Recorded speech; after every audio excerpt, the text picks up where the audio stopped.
from sleep and found myself at a moving train. A second ago I was on the battlefield in Afghanistan. The woman talking to me was completely unfamiliar. I started to suspect that this was all a dream, but I had never had such realistic dreams before.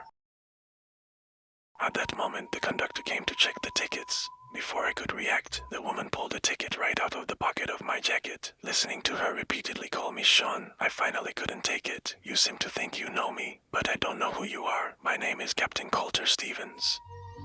I am a U.S. Air Force helicopter pilot in Afghanistan, but to her, my words sounded like a bad joke. To figure out the situation, I stood up and began looking around. This intertwining of reality and strangeness confused me when I was about to leave the carriage. "Hey, mister, hey."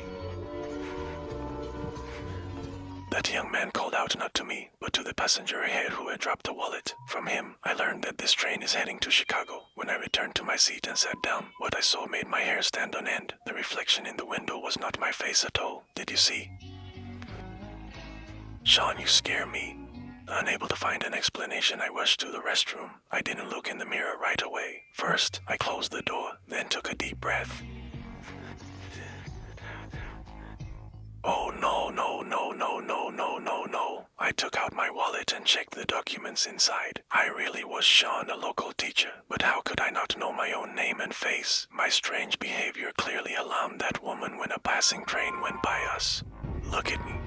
Everything will be fine."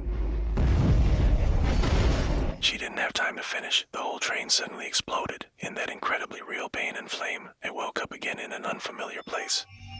"Captain Coulter Stevens," says equipped lock. Another unfamiliar woman appeared before me. She ignored all my questions, only asking me to say her name and deliberately moving closer to the screen, as if we knew each other, and I just had memory problems. And indeed, after she showed a strange video and asked me to repeat the text, "Goodwin, your last name is Goodwin."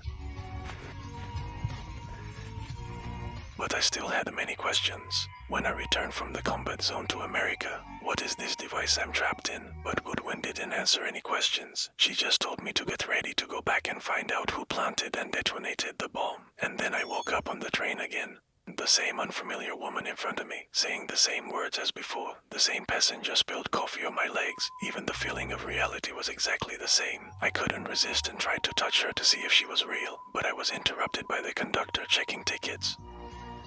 But the performers wouldn't have seated there right for me. "You're a beautiful girl, a distraction. Grandpa, why the heck did we get stuck there at all?"